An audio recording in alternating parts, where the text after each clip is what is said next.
It was the fall of 2019, and I was visiting my grandparents' farm in Red River, New Mexico.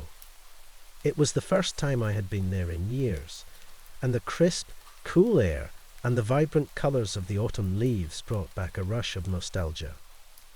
My grandparents had passed away earlier that year, and I was there to help my parents sort through their belongings and decide what to do with the farm.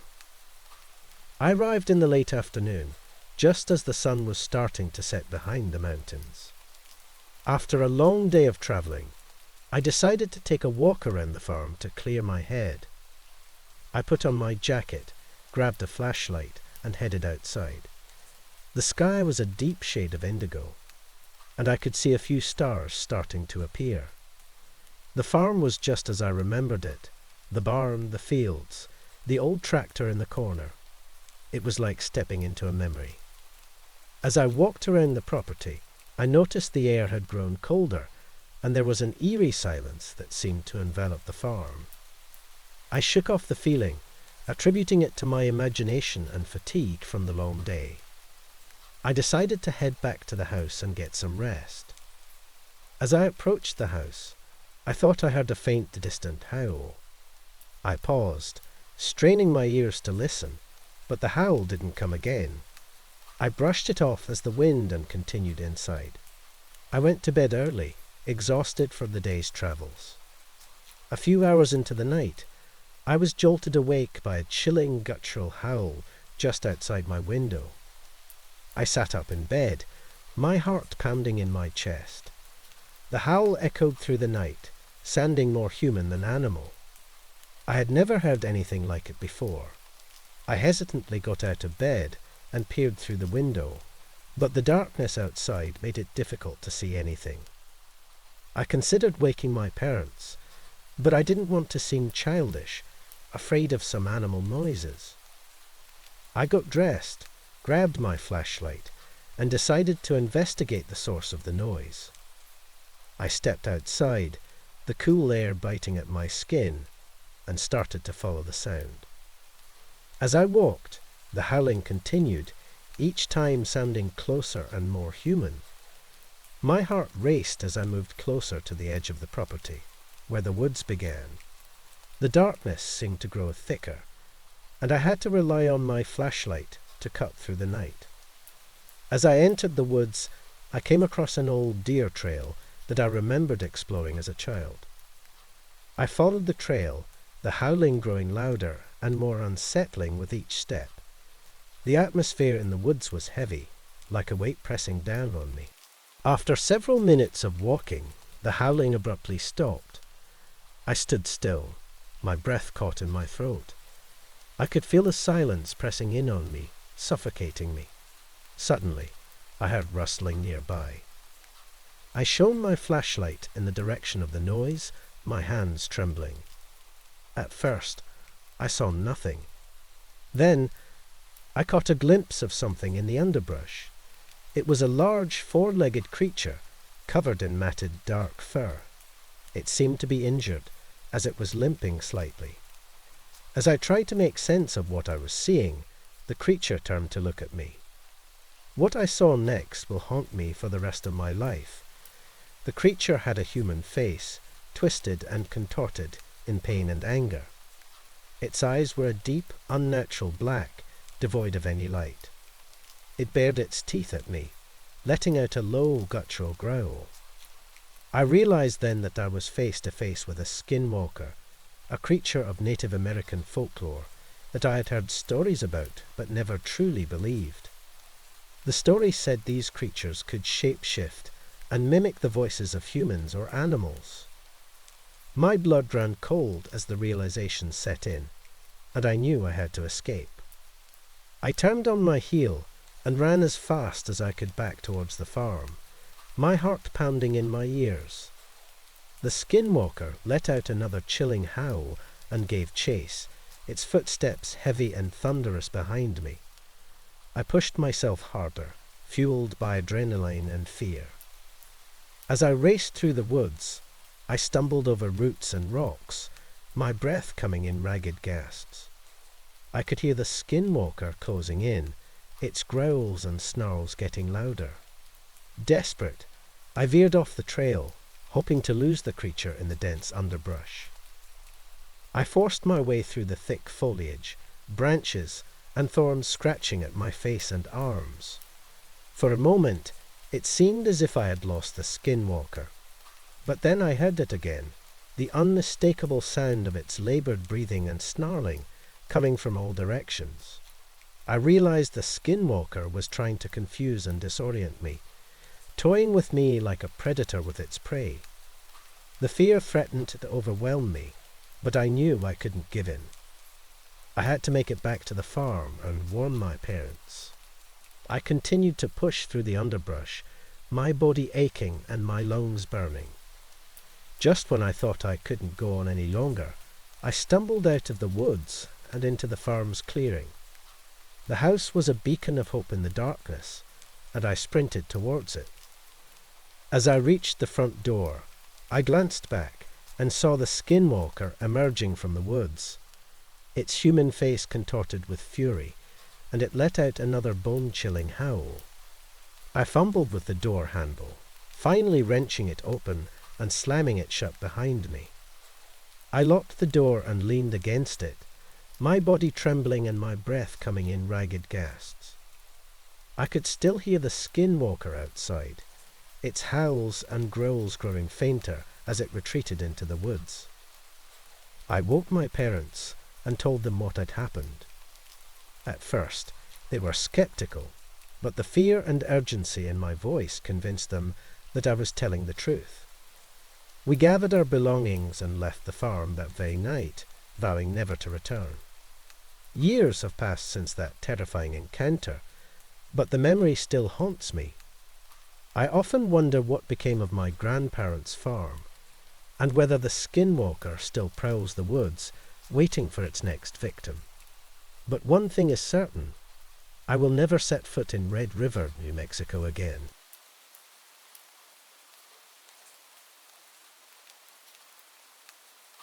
I sat and waited, legs crossed, back straight, eyes ahead.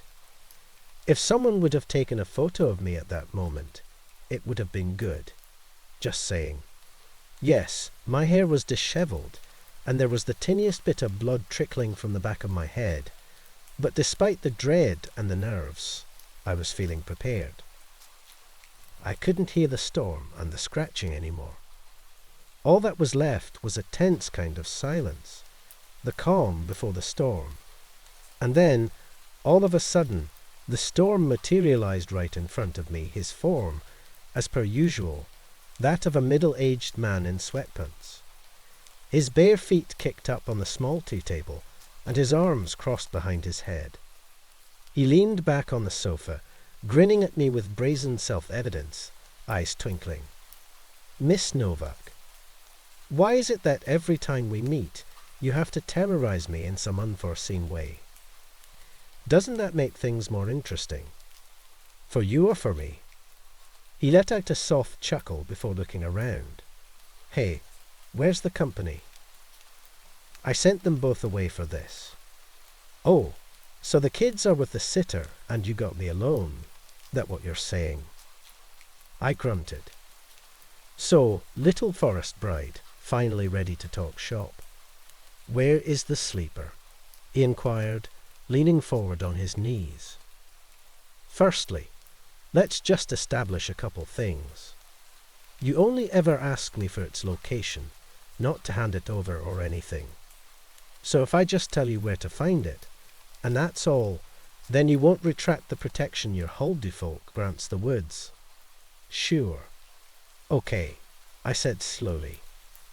"Seeing as we can't avoid this conversation any longer. The sleeper used to rest beneath the meadow with the red flowers on it, in the dead body of an ancestor of mine." "Good girl. Then let me. Wait, did you say used to?" I smiled thinly. Despite the relative calm I'd found myself in before, I was getting a little, let's call it itchy. "It's not there anymore. I knew what you would do with it, because you told me. And I know it would turn the tide. It would grant you power even over my corner of the world. if you would even get so far. The sleeper is a powerful entity, and it would defend itself. It would lay this place to ashes. I took a deep breath, fixing him with a stare. So I removed it. Excuse me. Nick's smile had frozen over on his face. The expression was even more affected and unsettlingly fake than all the ones I'd seen him wear before. I removed it. It's inside of me now. Silence. For a moment, all the devil did was hold my gaze. His mouth had turned into a thin line. This was the first time I'd seen his features derailing. Wow, I thought. I actually got him to shut up for once. Telling him was the easy part. The soothing voice in the back of my head mumbled. Inside of you, Nick echoed. Inside of you. They make for a very pleasant roommate. Bodymate. That sounded dirty. Despite himself, Nick let out a little chuckle. Anyways, we're both pretty happy about the arrangement. So, I'm not going to give it to you. So, there's something you've probably said to both my servant and me, Nick remarked. This time, I stifled a giggle. I'm not going to lie to you, Fiona. This is a bit of a shock, and an inconvenience. I should probably tell you, though, it doesn't change my plans, he went on. It's too bad that it has to be like this, because honestly He tipped his head back in thought. Actually no, I wouldn't say I like you. But I guess I don't mind you. I wouldn't have minded having you downstairs someday either. Like I said, if a woman such as yourself were to have Hetman's children... Don't finish that sentence. Anyways, I'd rather deal with the fallout with Jasek than pass up the opportunity to feed on your sleeper. And if that means I have to pry it out of you, well then, so be it. You do know that killing me won't solve anything. The redness spent hundreds of years inhabiting a preserved dead body of its choosing. So even if I were to die, that doesn't mean it would just float right into your mouth. The devil grinned widely. Then let's find out how big the smallest piece of you it could possibly survive in would have to be. I forced my face to remain impassive, but my voice broke midway through the sentence I next spoke, causing me to repeat myself.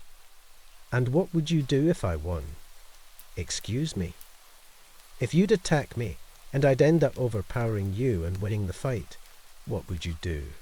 I asked. Nick let out a soft laugh.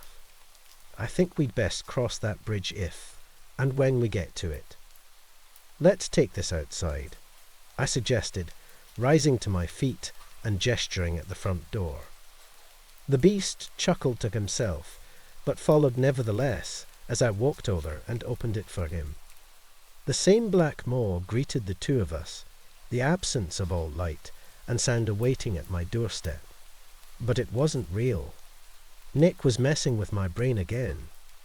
Have no fear, the evening redness whispered to me, and for a brief moment I saw a glimpse of the real outside world, the sky, the snow, the tree line, before it changed back to that sinister, sense-numbing darkness. After you, Nick invited. I took a deep breath and stepped outside. I heard the door fall shut behind my back. I was relieved to feel the soft ground beneath my feet, the familiar crunch accompanying each of my steps. It really was all in my head. Still, being stripped of one's perception of reality is nothing short of disturbing, so I'd be lying if I said it had no effect on me. Turning around, I couldn't see Nick anywhere. He was effectively hiding himself, making use of my impaired vision. He'd really gotten up close and personal with that mind of mine. I felt like he was running his slippery fingers directly through my head, touching my skull from the inside. Please, I reached out to the sleeper. You can't leave me hanging now. I don't intend to. How far are you willing to let me in? However far it takes. And then, as if a switch had been flipped, the world was fully illuminated again. I could see everything, myself, the house, the sauna, the meadow, and Nick standing a few feet away from me with a scowl on his face. "You can stop trying," I told him. "I'm not alone. It's not gonna be that easy." "Then just let it be known that you chose to do this the hard way." With that, he threw his head back, a gash suddenly splitting his throat.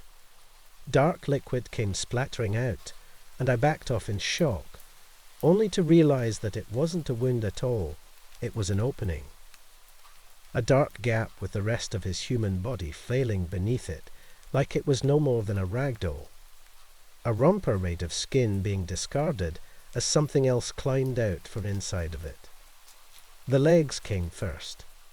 One by one, 16 long, slender, ink-black limbs pushed themselves out of the suit of flesh, producing a wet squelching noise as they unfolded, displaying far too many unnaturally bending joints. They ended in cloven hooves, each of them coming down on the ground with a stomp, whirling up the pristine powdery snow. Then the rest of the body emerged.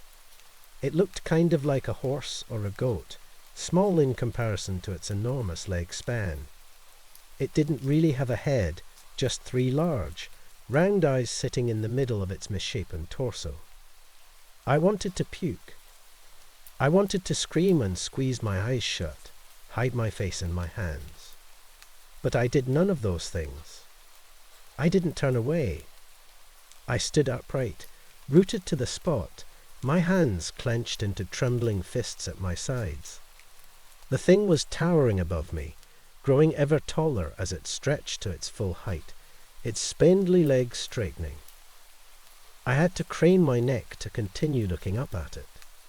Granted, there may have been more in the grand scheme of things, but at that moment, I was certain that this was the most nightmarish thing I'd ever seen. My entire body, every last instinct, all my good senses were screaming at me to run. Every fiber of my being was trembling in fear of this entity, this living, breathing terror. Part of me wanted to throw myself at its feet, to offer up anything and everything and to beg for forgiveness, just so I'd be rid of this sight. But I didn't. I stayed on my feet, eyes trained on Nick's new form, gritting my teeth so hard I was afraid they'd splinter. I didn't allow myself to tremble. I didn't allow myself to weep. I forced my mind to stop racing, willed my thoughts into order. "Are you there?" I asked the sleeper. "I'm here. I need to best him now. It's time. Are you ready?" "I'm at your command," it said softly. "You're my conduit, my channel, and my mistress. Make use of me as you see fit." I took an uncertain step forward, stumbling as if prodded by an aggressively encouraging parent standing behind me. How? I found myself growing desperate, my heart pounding wildly as I tried to figure out what to do. "Just do it. Do what you must, whatever you need. Trust yourself. Trust us." I raised my head, biting my lip as my gaze found the one of the 16-legged horror looming overhead. Nick's 3 eyes focused on me, and even in the beyond surreal form he was in, I thought I could see that familiar, mocking glint in his stare. I began to walk. Step by step, I moved towards him. One of his hooves lifted and came down upon me, and I dodged only at the very last second. The movement felt effortless. I don't even remember deciding to do it, or feeling alarmed by the threat of the impact. It all just kind of happened. "You shall not fear." I picked up my pace, starting to run towards the nearest leg. "You will not fall." I jumped. I jumped farther and higher than I ever had before, adrenaline rushing through my body, adrenaline and red. "You will not fail." Before Nick could react, I had already thrown my arms around the limb, fingers digging into the flesh with a strength I was sure a previous version of myself could never have mustered. The leg felt unlike anything I'd felt before.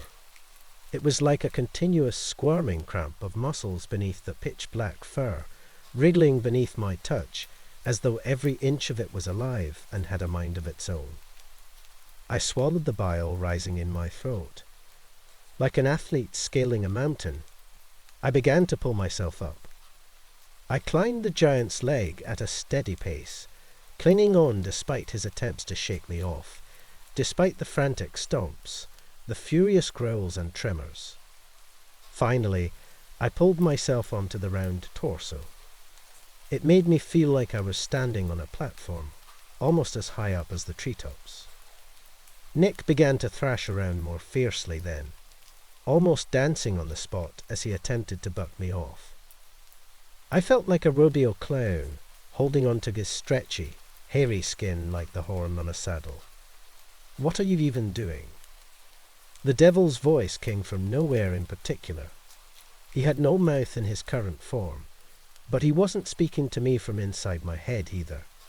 His voice was rolling across the meadow like a thunderclap.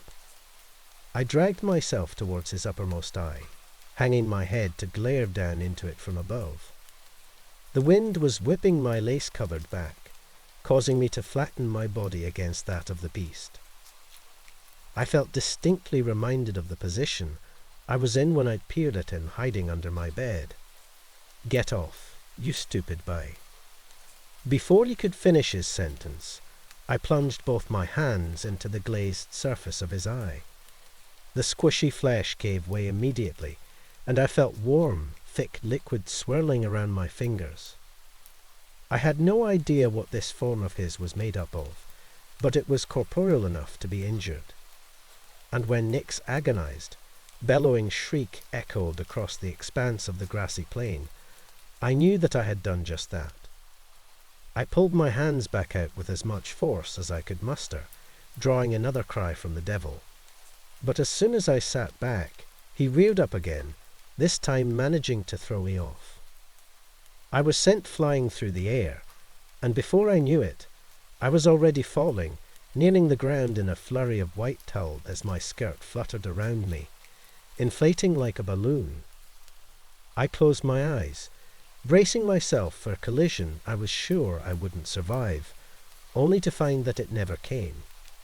Instead, the snow beneath seemed to catch my fall like a soft, silky net. "You will not fall." I rose to my feet. Nick's form had begun to twist and warp, his legs twitching like those of a dying insect. His entire body seemed to collapse into a heap of vibrating dark matter, a heap of half-fleshy, half-nebulous mass. "Go on, bring an end to this nonsense." I took a deep, cleansing breath, steadying myself as I proceeded towards him. "He can't fully materialize anymore. You did something strange when I stuck my hands into his eye, didn't you?" The sleeper sounded pleased with the question. "Something effective. Something you made possible." "Thank you." "Old Nick," I called out. Somehow, I felt his attention on me, and then I realized it. It wasn't just that he couldn't hold a form anymore. He couldn't move, couldn't leave. "I want to talk. Are you listening?" "What have you done to me?" He pressed out, somehow still able to speak. He didn't sound anything like himself, though. "Honestly, no idea. But you're trapped. Do you understand? You can't get away from here. You can't leave this place." "Why?" "Because this ground is not yours to command.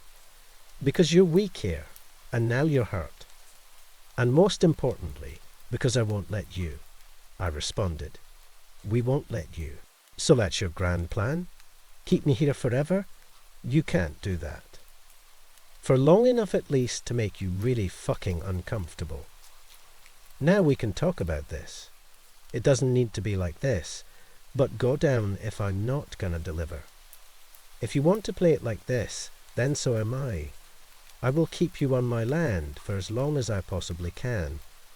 And we're gonna find out just how many days or weeks or months or years that'll be. But remember, this is my land, my home. Yours is all the way down in hell, And who knows if there won't be someone else taking on your responsibilities while you're away. I allowed a smile to creep up on my face. It was only a teensy bit forced, too. I'm just gonna get comfortable. For a beat, he stayed silent. Then, what do you want? I want the Huldu folk to stay on my side. I want you to forget about every last issue you have with me. You'll stop terrorizing me, stop appearing around the house or in my room, and you'll stop creeping on my brother. Casimir, that is. You can do whatever you want with Jem, and you won't try to get the evening redness. I won't let you consume it, and you'll never have power over this place. Neither will anyone else. These are my woods, mine. Understood, he wheezed as the sleeper and I tightened our grip on his essence. Oh, and your valet? He's mine. I mean, if he wants to be. Don't even think about grounding him or doing anything to keep him away from me. You don't want him to stay here full time and attend you. That's not a relationship. That's a hostage situation. He wants to work for you. He can do whatever. I don't care. But whatever beef we got, don't take it out on him. And don't use him against me ever again. Deal? Fair enough. You agree then? Yes, yes, for fuck's sake, he spat. And don't even care to try and find, like a loophole here or whatever. Don't come after me. Don't ever mess with me again. I won't. He sounded angrier than I'd ever heard. I got your word on that? A heavy sigh. Then you do. My heartbeat slowed considerably. Let him go, the redness inquired. Let him go, I confirmed. Nick's form immediately shrank into the human body I'd grown accustomed to. His skin was red again, streaked golden. As he was lying on the ground, he bore a strange hint of unearthly grace. He pushed himself up on his arm, tired eyes glaring up at me in pure, angry frustration. It was a look I knew well, though. I'd seen a close approximation of it nearly every time I'd looked in the mirror these last couple nights. I smiled thinly at him. Get out of here, and don't come back. Believe me, I won't, he hissed. Not another word left his lips before he sank down into the ground, disappearing right before my eyes. I let go of the deepest sigh in history. I went back inside and sank right into the cushions of my couch. If you want, you can go back to sleep now, I told Red. I'd be very grateful for that. Call upon me any time, and I will wake. I'll remember that. Thank you. My head felt empty and free and light. Almost like I was drunk on relief. Or maybe it was merely the fatigue. I pulled out my phone and texted Chaos. Bro, come back, I miss you. Yup, that many O's.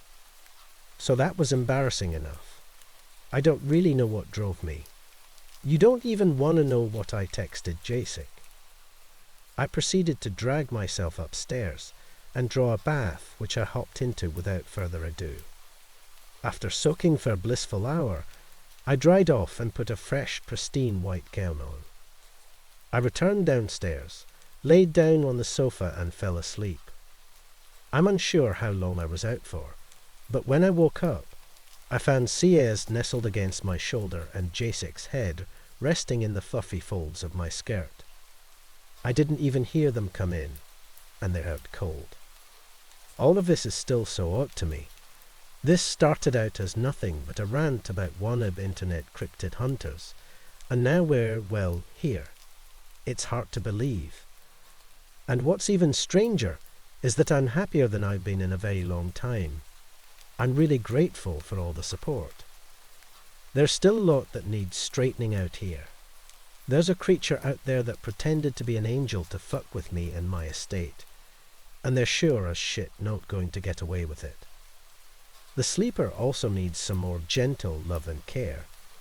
I've got a couple ideas about our arrangement that I want to pitch to them. But for now, I'm just glad I get to sleep. Finally. guess I'll see you guys soon.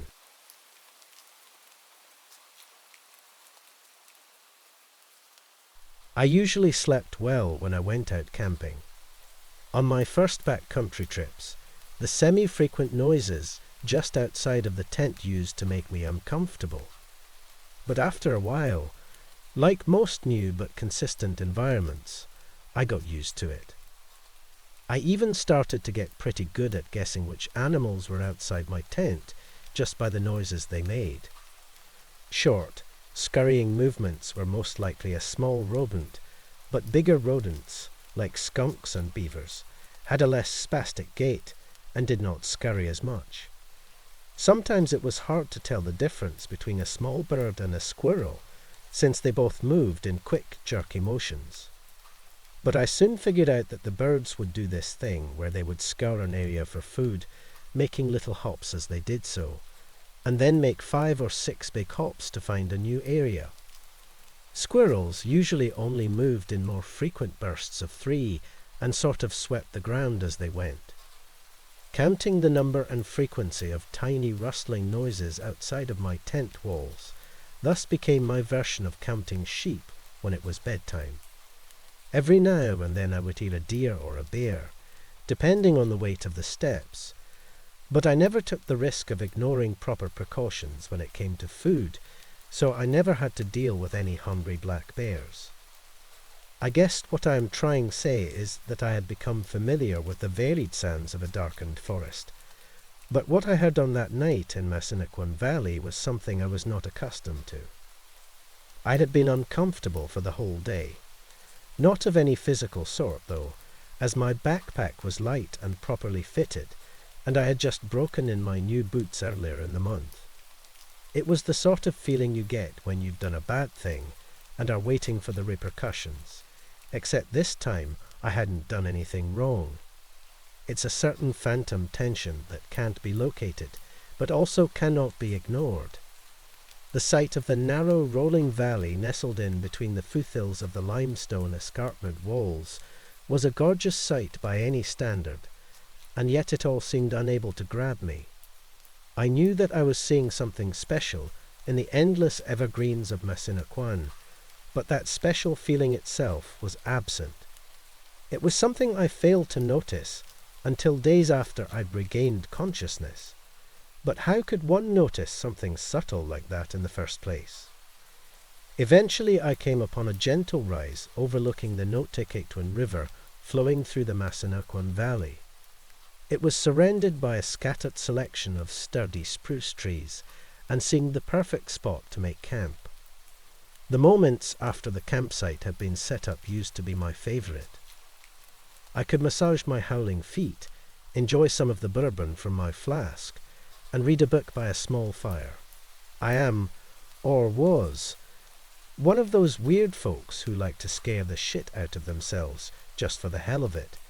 So the reading for that trip was a small, clearly self-published collection of regional folklore, ghost tales, and true crime stories I got from the nearest gas station. The book had some ridiculous tales and wild speculations, but the writing was catchy. It was easy to read. So I started on one of the shorter stories that night, something about a cult from the 70s, but ended up falling asleep. The premise was just too ridiculous, and the claims were all sourced from friends of family members in the cult, so I struggled to find it interesting. Besides, my focus just wouldn't stick. I would read 3 pages, and then realize that I couldn't remember a word from any of them. I was pondering such an annoyance when sleep took me. According to my watch, I awoke at 3:07 to the sound of a long, shrill scream that pierced the heavy stillness and echoed throughout the entire forest, ricocheting off of trees and rocks, and eventually being absorbed by the natural baffling of the forest floor. It sounded as if it might be the call of a wildcat somewhere out there looking for a night meal. I had heard them before, and the noises they can make are dreadful.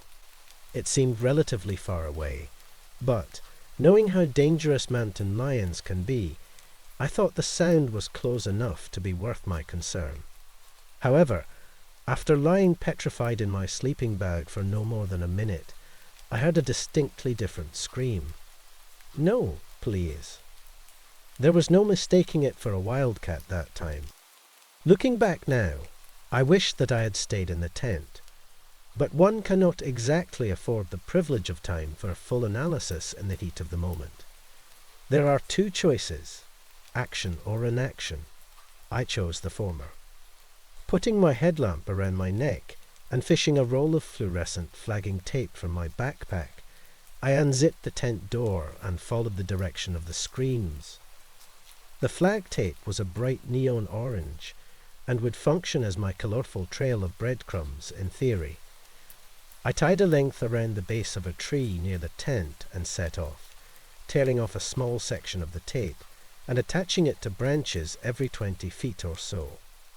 There were no more screams, but after several minutes of trudging through the dark, a faint amber glow began growing in the distance, and I could hear the distant crackling of twigs and branches. Carefully placing each of my steps on the bed of pine needles, I wove in between the dark trees with the faint light off in the distance as my only guide through the shadows. After just over 10 minutes, another, bigger and brighter light came into view. It looked like a large bonfire. So I pushed forward and encroached on the ring of light that the large flames were casting. There were 4 people dressed in dark, loose robes surrounding it, with another 2 in the same attire wielding torches and leading what appeared to be a bound and blindfolded young man toward the larger group.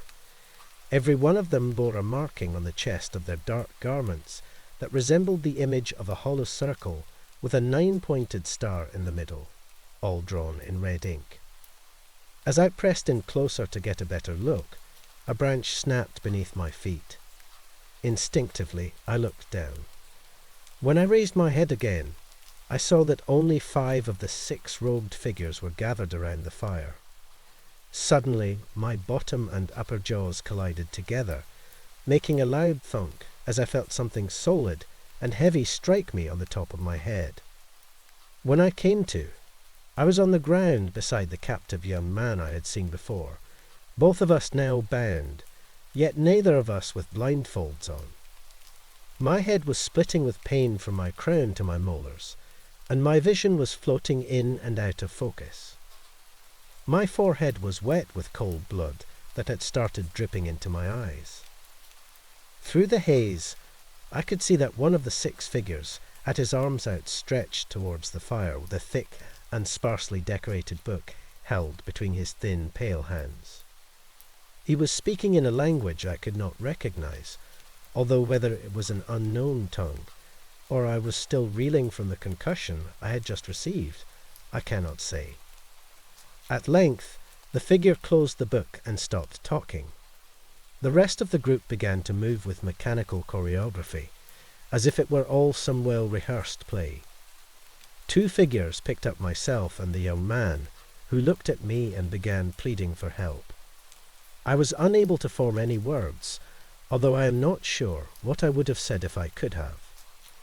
We both were marched off toward a shallow cave not more than 20 feet from the fire. 2 more robed figures removed a stone tablet on the ground to reveal a dark hole.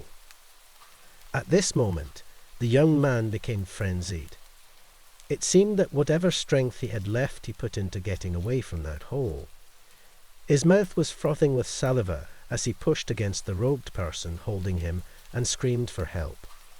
For a brief moment, he broke free from his captor's grip. Immediately he ran towards the nearest tree line, but before he could gain any ground another hooded figure stepped out from behind the thick trunk of a maple tree and tackled him to the ground. They then withdrew a broad knife from beneath their cloak and used it to slice through the man's Achilles tendon. Screaming in agony, the young man was dragged back to the edge of the hole. His shrieks had tapered off into barely intelligible whimperings. The figure who had been reading from the book earlier nodded his head, and the young man was pushed over the edge of the hole into the impenetrable darkness of the pit. In the moments following, I heard a sound disappearing into the abyss that I did not know any human was capable of making. It will haunt me for as long as I live. There was no thud or splash, just silence swallowing the chilling screams. Panic swept over me. I tried to push against the individual holding my bicep in an iron grip, but they effortlessly shoved me to the ground. Why? Just, why are you doing this? I pleaded from the forest floor. My desperate question hung in the air, unanswered. I rose to my knees and questioned the group once more. If you're going to kill me, at least tell. It is always hungry. The man with the book cut me off, showing his irritation. And if we do not feed it, everything will be consumed. And with that, the nearest robed figure placed his foot on my chest and pushed me into the hole. I plunged into the pregnant blackness. My stomach tightened and tied itself into all sorts of knots while an impotent scream escaped my lungs. The deep blue light of the night sky shrunk to a pinhole as I fell for what felt like hours, but was surely no more than mere seconds. When I collided with the bottom of the hole, I heard a loud crack followed by a sharp pain surging through my right arm, and whatever air was in my lungs had been knocked out. The sharp pain in my arm slowly turned into a horrendous dull ache. Broken. The moaning of the unfortunate man who was pushed into the cavern before me reverberated off the stony walls, but in the stifling dark I could not see his figure.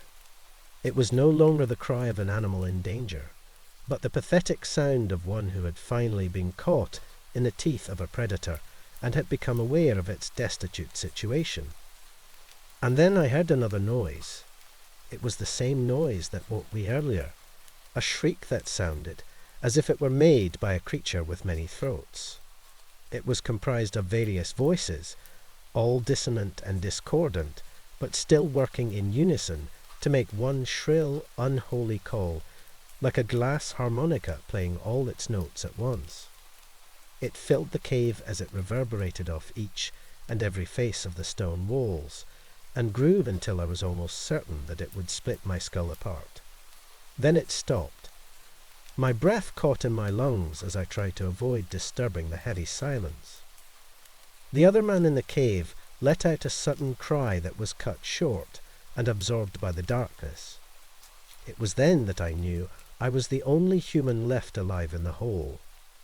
The silence was gradually filled by sounds of slithering and dripping and bones crunching. The creature was moving. Pure darkness blinded me to the point where I could not see even my own hands in front of my face. Adrenaline is a funny thing when there is nothing to do with it. I could feel an almost electrifying tingle surging through my body, a sure symptom that all my systems were prepared for a fight.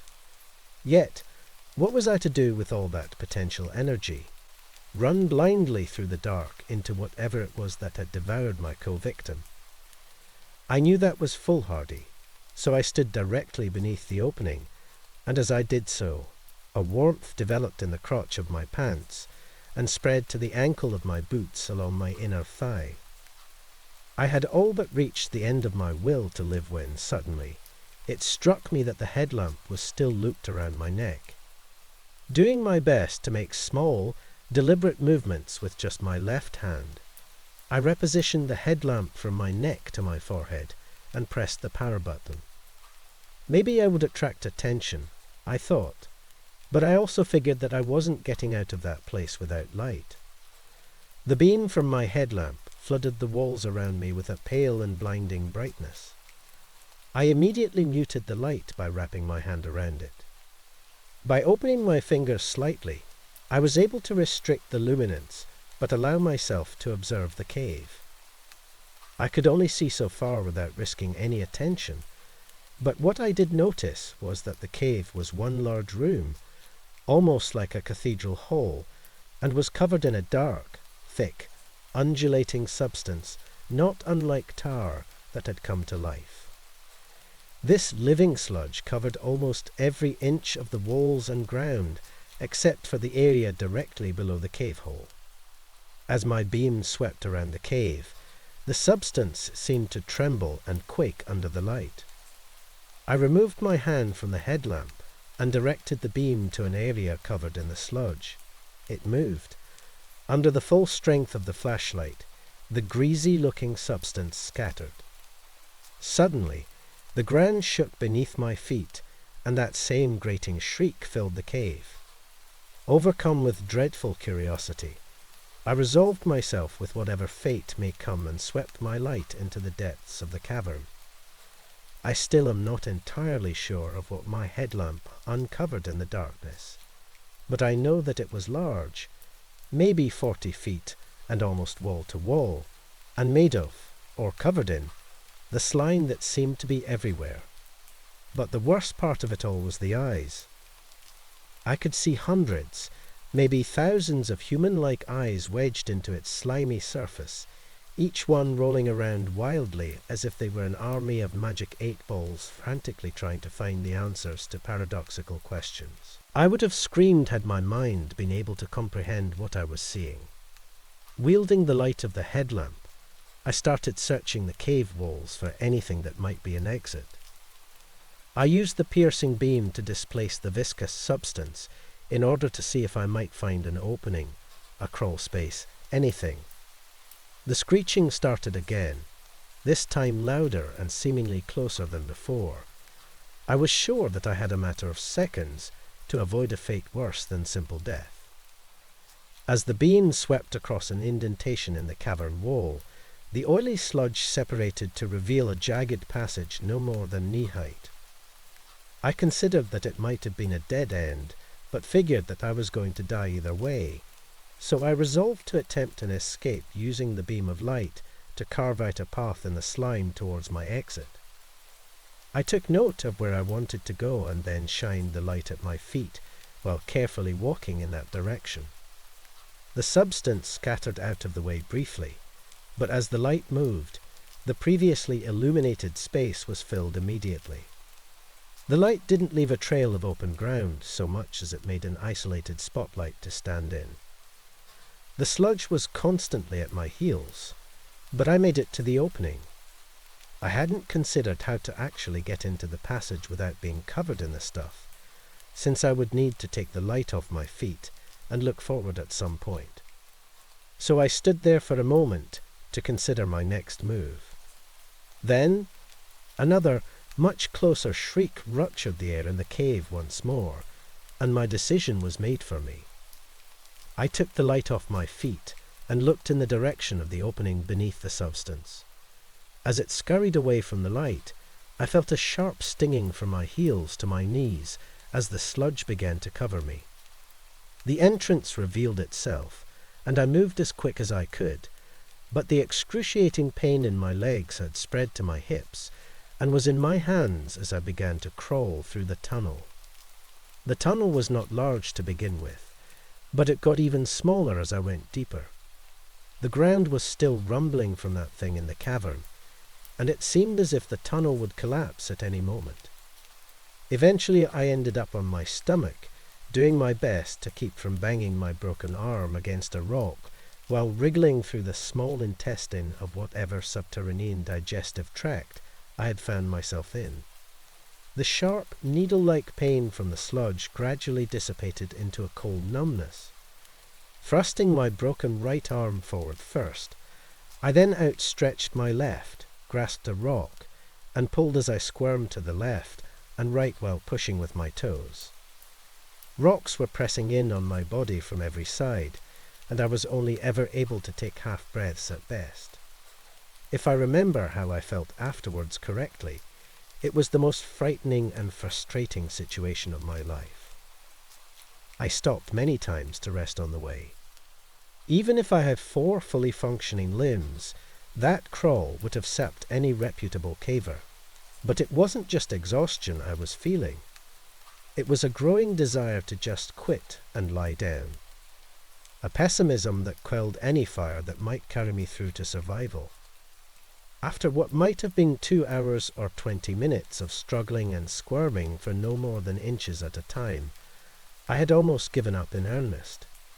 But on my final push, the tunnel started to loosen up. Soon, I was able to crouch, and eventually I was standing, weaving my way through the crooked corridors and between the stalagmites. I finally saw a faint light and felt a gentle breeze. I had reached the end of the cave system. Massanuck Valley, in all its muted glory, now stretched out below me in either direction. Such a thing should have thrilled me, but I felt surprisingly flat instead. I circled around the base of the hill until I saw a trail of smoke curling above the tree line. The bonfire that the cult had surrounded hours ago was still smouldering, and my hope was that I could find the trail tape, with no small amount of luck, near there and follow it back to my campsite, where I could splint my arm and glue together some cuts. After some snooping in the forest, I found the roll of tape lying in the dirt. Following the fluorescent strip of vinyl for 20 minutes, I came upon something that made my heart sink to new depths. On the ground before me lay all the segments of flagging tape that were supposed to guide me back to camp, crumpled into one singular pile. My trail was gone. I looked around frantically, but could not see anything notable in my immediate surroundings. No landmarks, nothing but spruce trees and undergrowth sprawling out endlessly. Lost. And so I wondered. The exact number of days that I walked for is unknown to me. I remember drinking from a stream, sleeping at the base of a gold-leafed oak tree, a green pickup truck, and a man with a camouflage baseball cap, but not much else. The doctors told me that I should have died, but I did not feel lucky. The police said they would put their best investigators on the case, but I did not care. My friends visited me in the hospital, but I could only pretend to smile. I found out that the nerve endings in my arms and legs had all died, so I could not feel the pain of my broken arm mending itself, even though I knew that it should be uncomfortable. Now I eat, but I do not taste. I breathe, but I cannot smell. A gentle breeze on a warm summer day used to be my favorite thing, but I can't even feel the wind on my skin anymore. All colors in the world are washed out and faded, and dreams do not come to me in my sleep. I simply lie down and, almost as if all I had done was blink, I wake up to another 12 hours of emptiness. My job is hanging on by a thread after all the times I've called in sick, but the truth is that I can't drag myself out of bed. When people talk to me, I cannot listen. I just stare vacantly through their forgettable faces. I've started drinking heavily because getting drunk is one of the few things that makes me forget that I'm a husk, but that only lasts for a few hours, and the hangovers are getting worse. Whatever that thing was down in the cave, it left a mark on me that cannot be seen and cannot be dealt with. It is sucking the life out of me like marrow out of a bone, and yet I cannot bring myself to end it. Not out of a fear of death, but from a simple lack of energy. My world has become one limitless expanse of grey, and I am unable to reach an end. The things that separated life from existence have left me, and I don't think they will be coming back.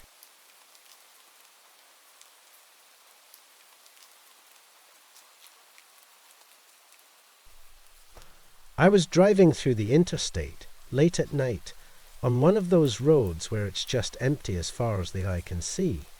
It's cold, and there's no light other than the dim beams of my 08 Corolla. I lost data a few miles ago, and I just wanted to be home. I was pressing down on the gas. 60, 60, 70, 80, 90, 100. In the darkness, I suddenly made out a hobbling figure walking across the road. I slammed on the brakes. The brief instant before I ran over that man felt like an eternity. I memorized every feature of his face before I killed him. He was old, with sagging skin and sunken cheeks. He was bald, save for loose pieces of white hair. But what scared me were his eyes. I looked in his piercing blue eyes, and I knew that his death lasted as long as my murder. Was it my fault? No.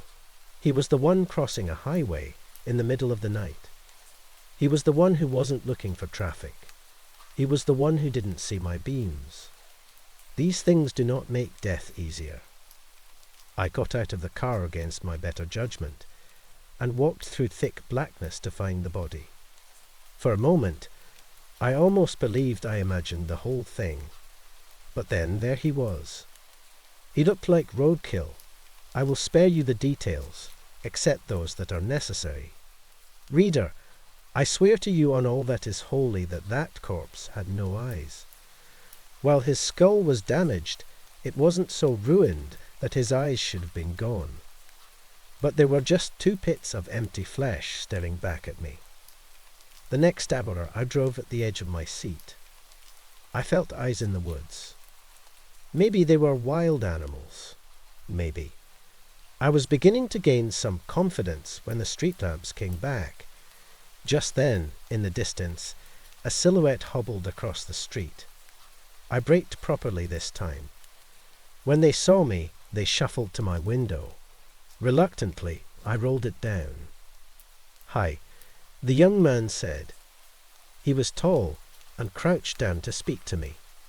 "Are you headed down this path long?" "No," I lied. "I'll be taking the next exit." "That's where I'm headed," he replied enthusiastically. "Do you mind if I ride with you for a bit?" I let him in. After an initial period of discomfort, I began to appreciate his presence. His name was James. He was a farmer, and he owned several acres of land in the area. He seemed a bit old-fashioned with his outfit and mannerisms, but he was a decent man. Finally, I asked the question building on my mind. "So, James," I said, "what's got you out so late at night?" His expression darkened. "I'm looking for my father." In the dim light of the street, I could not help but notice how blue his eyes were. I turned my face to look only at the road. "Why? What happened?" "There's blood on your shirt." It took me a moment to realize my nose was bleeding. As I covered it, he began to speak. "My father," he began, "is a very old man. He's lived a lone life. He's not strong enough to work anymore, but he gets restless sitting at home. So he goes on walks, hours at a time.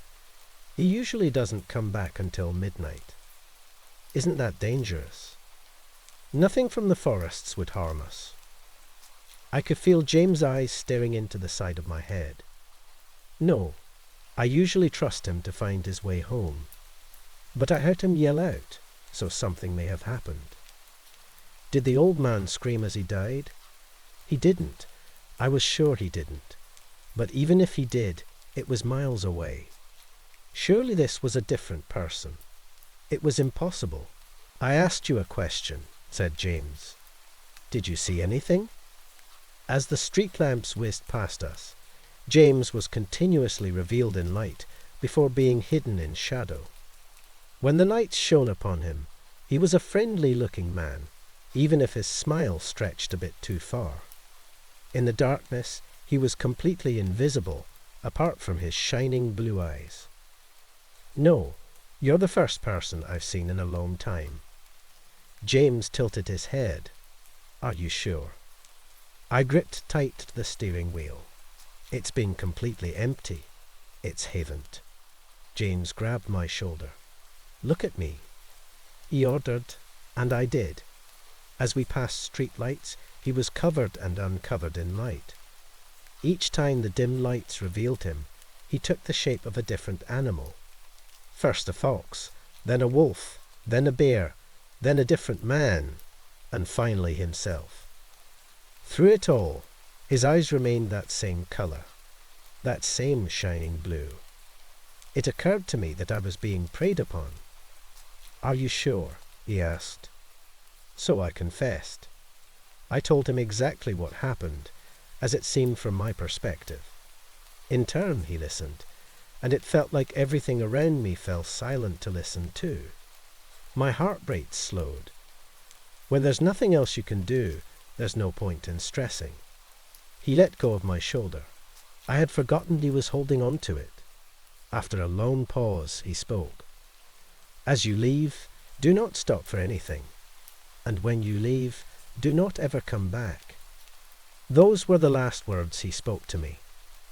I drove alone after that, but for miles I was watched. There were many other strangers on the road that night. I doubt any of them would have done what James did, let me go with a slap on the wrist. But he saw me first, and I made it home safe that night. If there's a takeaway from this, it's that I am very, very lucky. The next time I get the lottery wrong, or my packages are lost, I will think of this, and remember I have spent enough luck to last several lifetimes. Sometimes I will see a bird watching me for a bit too long, and I will know they haven't forgotten me. So I hang a feeder. It's best to be grateful.